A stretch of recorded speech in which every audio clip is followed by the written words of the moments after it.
Hey everybody, this is Rydo and we're back to Darksiders 2. Please subscribe and click the bell. I've decided not to ask people to like the videos as I'm trying to learn a bit more on what I should beg for at the beginning and what I shouldn't. It just occurred to me that asking people to like this video when you haven't even seen it is kind of ridiculous and asking you to do something disingenuous on your part, which I don't want my viewers to be put in awkward positions for a stupid YouTube channel particularly.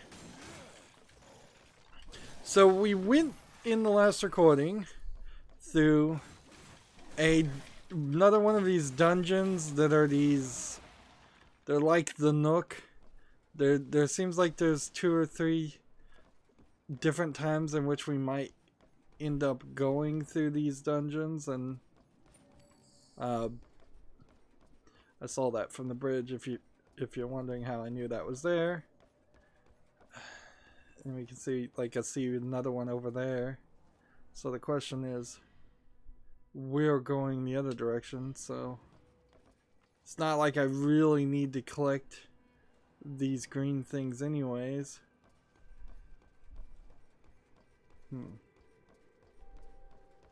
Let's see. I don't know if I can actually make that jump. And this guy seems a little bit stronger. So as soon as we started to cross, yeah, that actually doesn't look like a jump I can make. So we'll deal with that later.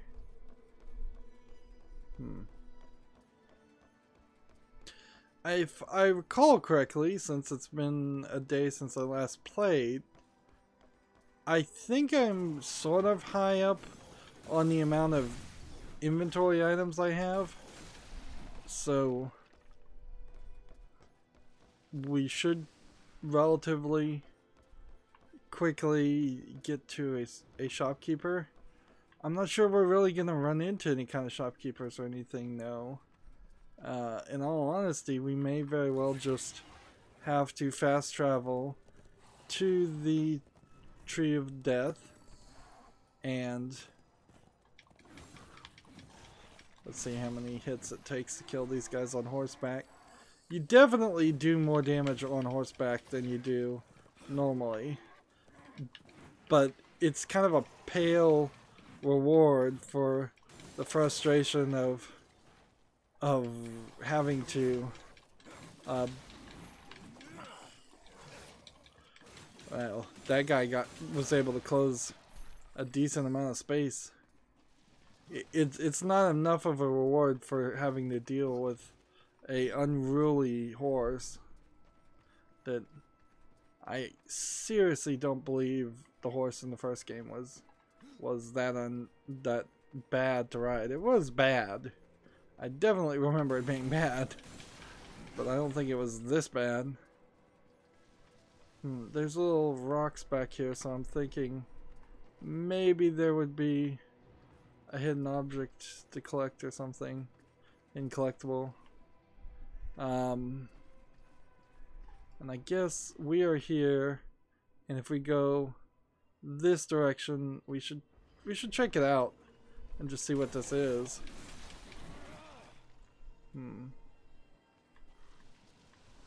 Right now I have the death grip equipped and it's giving me a trigger for the death grip. We tried already to kill one of the side quest characters and failed because my resistance was just really low. That might just be the one thing that I have not been paying attention to while putting stats into everything else.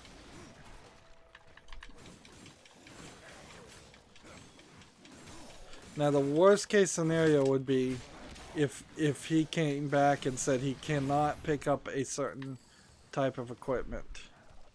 Probably wouldn't be too bad of an issue though, because I suspect I could probably feed everything I have into a possessed weapon. I hear people making sounds, but I don't see them. And there's a chest down here. There's nobody down here, so they must be lower. There's a few places where you just hear sounds, it seems like. Let's just do this. I guess I just have to drop down. Let's try to look cool while doing that, and it didn't work.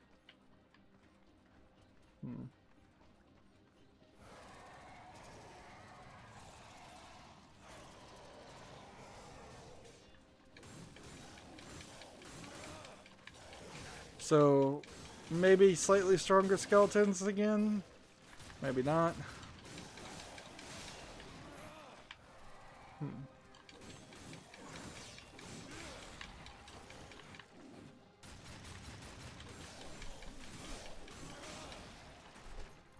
A piece of boots. Some things we can break. Again, we won't be able to jump up. And see, we've got more of this stuff where you're gonna need to make a clone of yourself. We now know, however, that there's stones in the underworld, which that's good to know because it seems a little unlikely that that wouldn't be the case.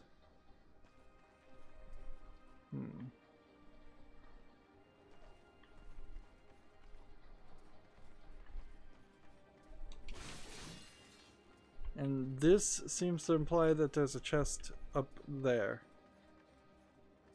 And then we definitely don't have that. Here you can see the skybox through the cracks. A lot of this might be directly from the increase in resolution, some of these visual glitches. Still hearing people making sound.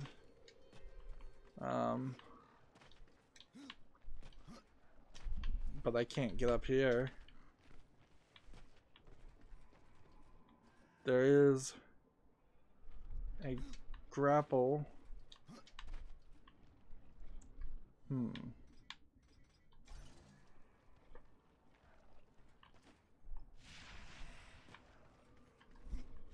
But the grapple is too high up.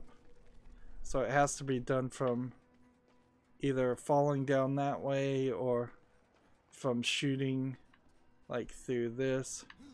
I wouldn't be surprised if this is an accelerator portal. We come out this way, we go in that way, we get up here, we hit the grapple, and we make it to the door, which very possibly the door won't open until we got the cloning ability. So once again, the game has given me the opportunity to play it the way I want to play it, and then immediately punished me for doing so.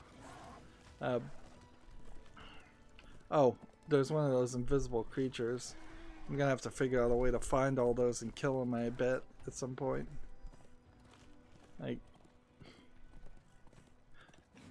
if this was supposed to be a single player version of an MMO, which is exactly what it feels like, it really misses that part.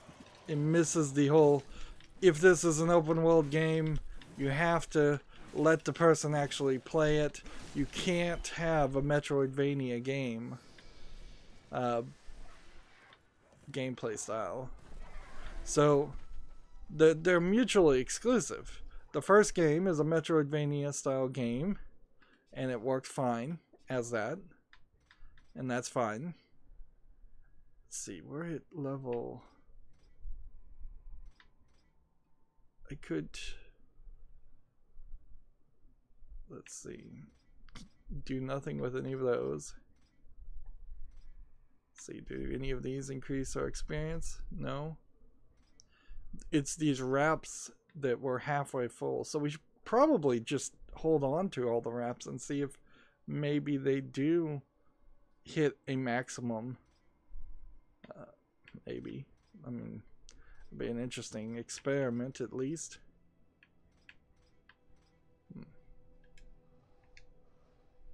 Alright, let's not spend too much time in the menu. And while we're at it, let's not spend too much time wandering around this desert either. This game has already stretched itself thin. I need to move forward with the assumption that they'd be willing to stretch itself even thinner. So it is possible that the game will want us to run throughout every area 2 or 3 more times than we already have. Like both the Forge Lands and the Land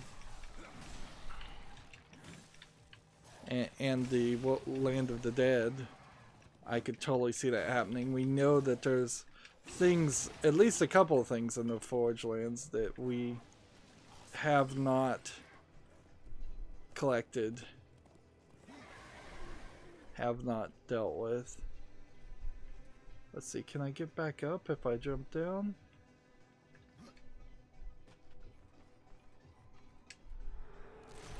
Well, I guess I'll just throw caution to the wind.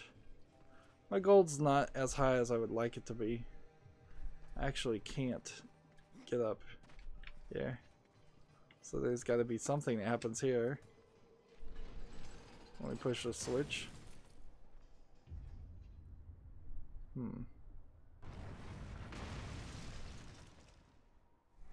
Alright.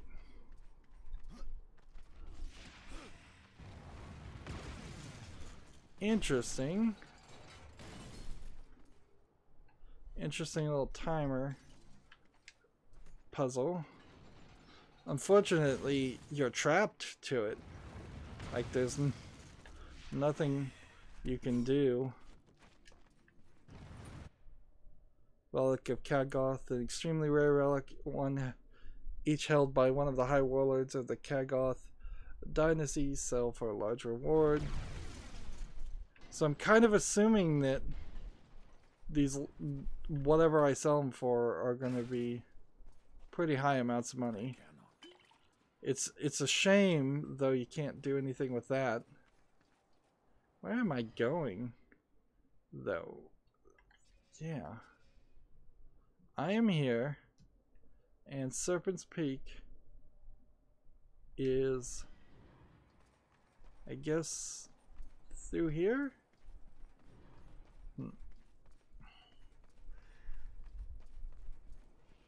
It's too much of this. Not a real established world. Like, what's with the chains? What's with the skeletons? Are we in heaven? Are we in hell? Is this just some kind of random land of the dead? It seems kind of hellish, but not your standard lava lakes of fire things. It seems more like it's a Lord of Bones fortress where some enemy strong person would call themselves the Lord of Bones and raise through necromancy a bunch of skeleton protectors, or curse the land so that it raises its own. And every 20 steps I need to turn around and look, just to make sure I can do this. Which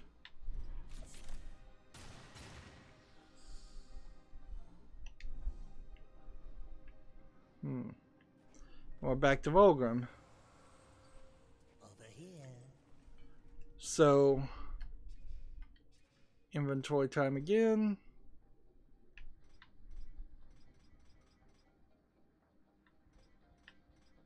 Relic of Chaos. I have new items.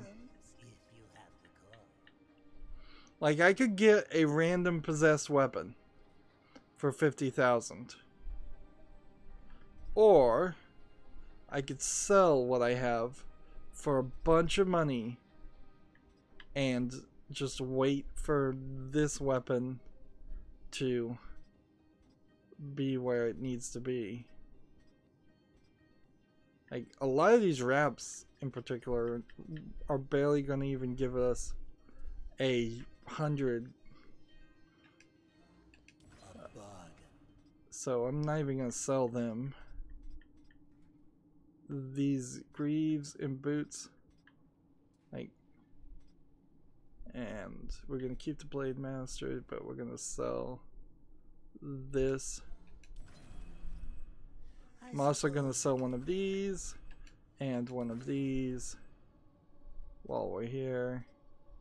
But I'm not quite ready to sell anything else because I want to see where we are with this hammer.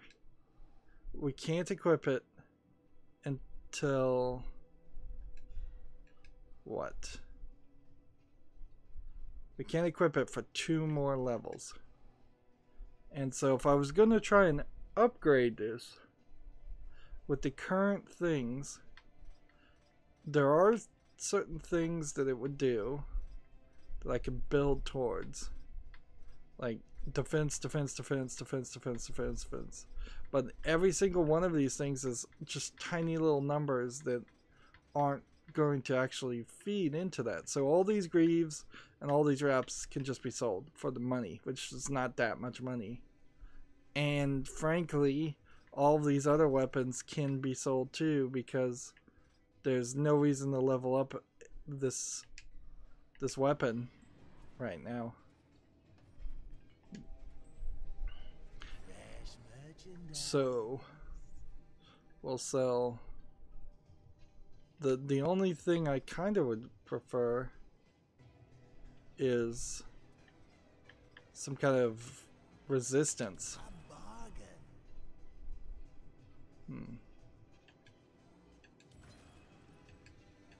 Or if I could get a new scythe, that would be slightly interesting too.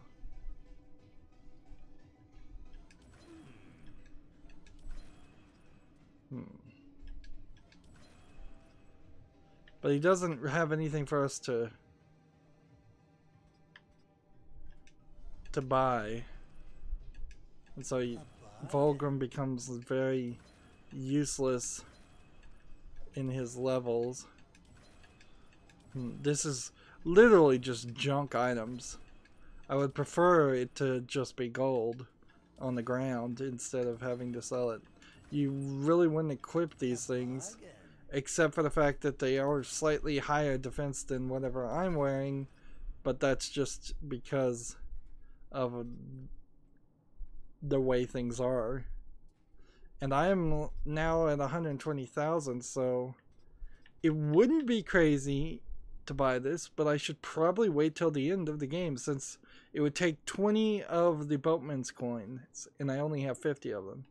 Like, ideally at the end of the game you would buy a couple of those and see what you get, if there's some reason to do that at the end of the game or near the end of the game. Because this is the definitive edition and gameplay is supposed to be tweaked, I imagine it's going to be even easier to play the game than it was originally. So the idea of needing to buy the loot boxes from Vulgrim to get a new possessed weapon so that I could take out the final boss doesn't seem likely. Even though I know the definitive edition does have a new, even more difficult level, I don't know what the transition is from playing easy to that is. Honestly, I wouldn't be 100% surprised if I beat this game on easy and it tells me, congratulations, you can play New Game Plus on easy, or you can start in a whole new save file and play on the definitive difficulty. And that would be a certainly very high difficulty spike with no real reason in between it. It'd also be very annoying if the game told you, well, because you beat it on easy, you now have to beat it on normal, and then hard, then apocalyptic. Now, am I just gonna fight a flying serpent? I may just talk to a flying serpent. So we've seen these bells before, but I've not had any ability to interact with them. I haven't tried to...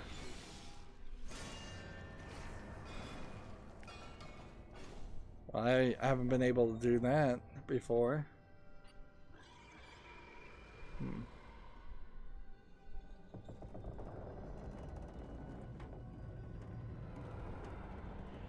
And so we call down a flying skull ship that is being driven by two flying serpents.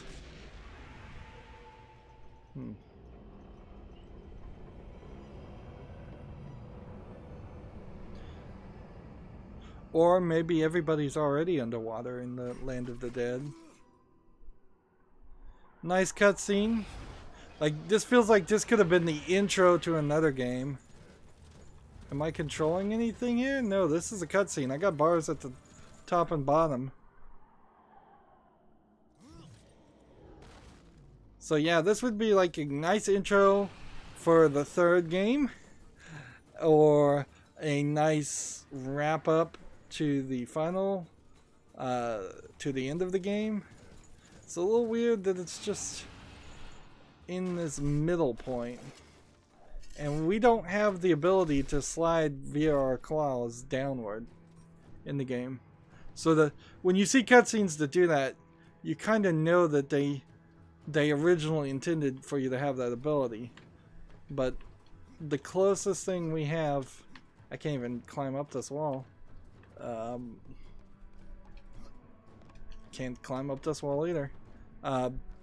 Is that he digs in his claws a little bit. Notice how there's some pop in and pop out of graphics. So, like, the biggest thing you can do is dig in his claws a little bit. Am I going back up? Or am I doing this? I guess I'm doing that. Interesting, there's no map here. This isn't considered a dungeon, and there's no mini-map, so I'm kind of assuming that there's no collectibles. Or if there are collectibles, well, I guess I'm wrong. You're just left to your own devices, I suppose, to find that one.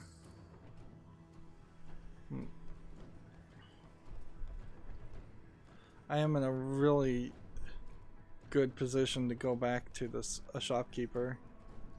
So I'm hoping that I do something where I can do that. I probably don't need to look around here for collectibles, but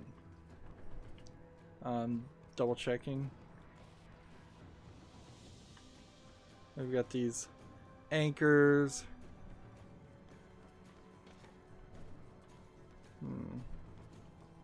And up we're going. I thought I was done. Honestly, I thought that one thing was all I was gonna have to do. So we got some creep over here. Or we've got this over here. And I don't think I'm gonna jump up. Probably do me good to enable this. I don't think I'm gonna jump up and hook that. I think I'm gonna end up swinging around. And so we've got this creep that is almost like the veins of something. It doesn't get explained, and it doesn't grow like in the first game. Alright. So I have to wait till this is swinging over there. And then I'm gonna jump and do this. And hope I land safely. And then I'm gonna just jump over here Which that was a little bit awkward. There was no swing or anything there. And then just jump on this. These are pretty big platforms, though. So, nothing terrible. Now, let me just double check here. Am I going somewhere new? I guess I kind of am. Like, for a second there, it looked like I was just gonna end up where I was. And I guess the idea is to always double check. Make sure there's no other collectibles. We've got now this orange magical candles.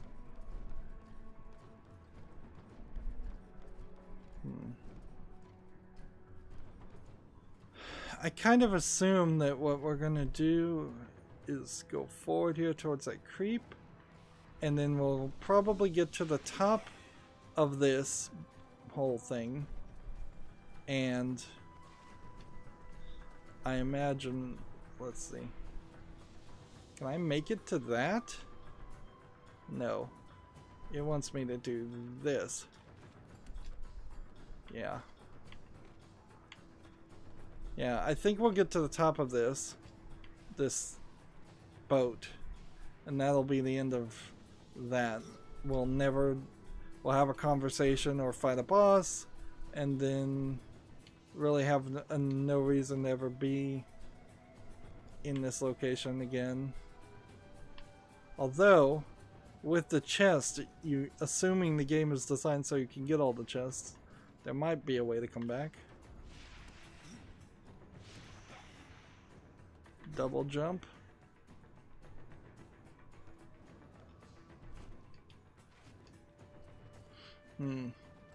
Feels a little weird having this, like this jumping and platforming, happening outside of a dungeon when we've seen several dungeons be inadequately small, at least at the beginning. Maybe all the dungeons are twice as big as they feel like, because you have to come back and find some kind of collectible and everything. But that's a very old school way of rehashing level designs and content, is to make the player do it twice. Ghouls and Goblins, or Ghosts and Goblins, for instance, is a notorious game that did that. I guess maybe I could have grabbed those ledges, but I can't go back up. I can't grab that, which looks like a pole.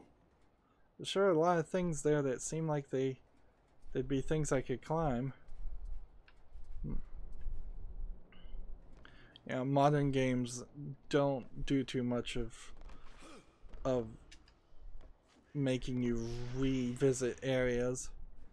And if they do it in a full New Game Plus that's optional just for the players that really love your game and have an excess of free time.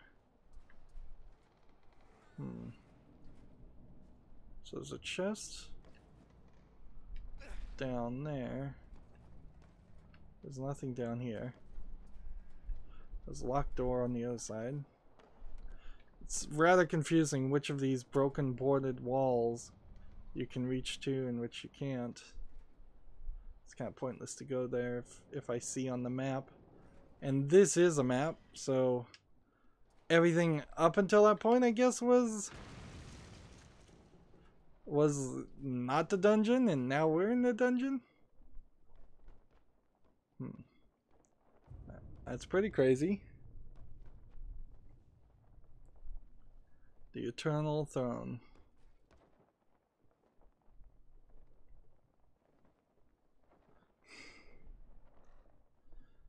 And it looks like